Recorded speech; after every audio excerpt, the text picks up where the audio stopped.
The next topic we want to talk about is prevention, and we want to start with Jake and Carrie and have them talk about the importance of prevention at the very beginning of the problem. Yes, a big part of prevention to me is first of all understanding family history. There's great research transpired in correlations with substance abuse and genetics, and really, it stems from a lot of clients who do have substance abuse, and most of them, have it in their gene pool. So understanding, your gene pool and looking at your family history is very significant.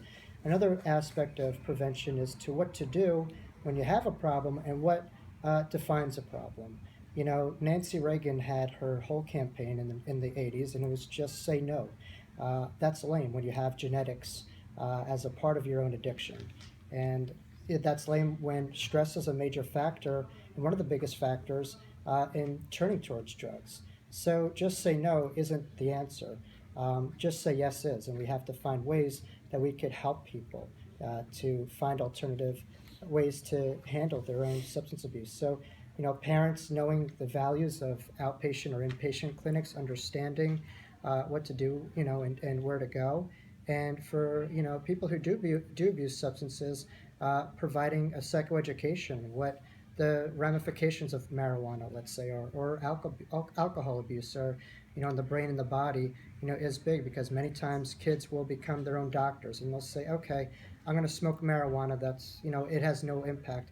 There's proven neurological and biological ramifications of marijuana that people do not know, and it's also correlated, with emotional regulation and impulse control and anger outbursts. So it could lead to, A to Z. So really, we have to provide a great deal of awareness of what constitutes substance abuse and what's in these substances, and a way for clients to understand what to do when you have a problem and what is a problem.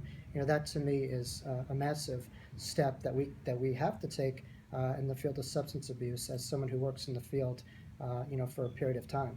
Yes. So Carrie, anything that you'd like to add?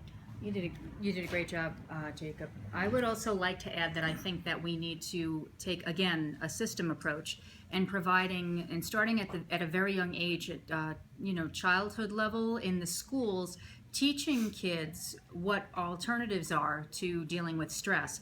In some states and also in some other countries, they're teaching children how to meditate. And in fact, I believe that there are some states in the United States that now they're teaching children how to meditate, which are actually proving to be more fruitful than just telling kids no, and to refrain from that and to do other things that I don't think necessarily adolescents and younger children are actually able to do based on maybe where they're living, and also other demographics, socioeconomic status, race, culture. So I really think that all of those need to be taken into account when you're looking at preventative measures as well.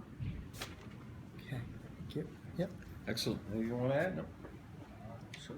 All right, go ahead. I think Carrie brought up some very interesting points about, starting at the childhood level and educating young people on how to relieve stress. When I was an addict and stuck in my ways, the way I would handle stress was just to pick up a drink or to smoke a blunt or to take the pain away immediately from instant gratification. Nowadays, in recovery, I go to the gym and I meditate and I pray, and there's a whole different range. I go hiking, and there's just different things that I exercise is the main thing that I use a positive outlet for my negative feelings, and I think that's very important. With prevention, it was also like self-awareness to see if I could have one drink and stop drinking, or if I wanted to continue it, or I would, start giving up like favorite hobbies of mine by playing sports or, playing video games or hanging out with friends, and I started to pick up, doing drugs and drinking over those activities. So it's like self-awareness is like a form of prevention into stopping addiction before it gets a grip of you. So you want to add anything? Good? Yeah, I mean, yeah, no, I agree with her. I agree with the whole panel here. Everything everybody said. I don't know. It seems seems difficult for me because I was educated when I was really young that my uncle was a bad heroin addict, and that what drugs and alcohol, like where you could end up. And I don't know, I think like as a culture we have to start redefining the word cool, because when I was younger, being cool meant a certain thing, and like I didn't care what kind of education you got me, what kind of education you told me about what could happen. You know, I saw certain things as being cool, and that's what I wanted to do. Drugs, alcohol, women, fighting, anger, they were powerful to me. You know, I didn't realize that short time in my life was nothing, you know, compared to how many years I was going to be spending in pain. And so it's hard for me because I agree with what everybody's saying. Also, I think, you know, I think the identification process is one of the most important things. I think going out, having addicts and alcoholics, speaking to children at a young age, sharing their experience, strength, and hope. Because, again, a lot of us judge. You can't help but judge. You know, as a young kid, I thought of a drug addict and alcoholic as just, you know, toothless bum on the street. You know, never had any family, never had any hope, and that's not what it is. You know, there's no prejudice involved in this addiction.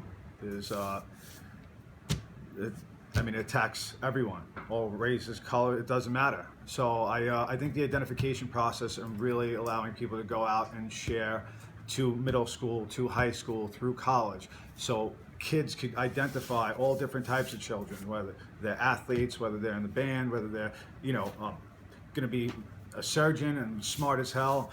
I think the identification process is one of the most important things, and kind of redefining that word cool and what it's going to mean after you get out of high school and go into the real world. So I don't know, that's how I feel about the prevention thing. Absolutely.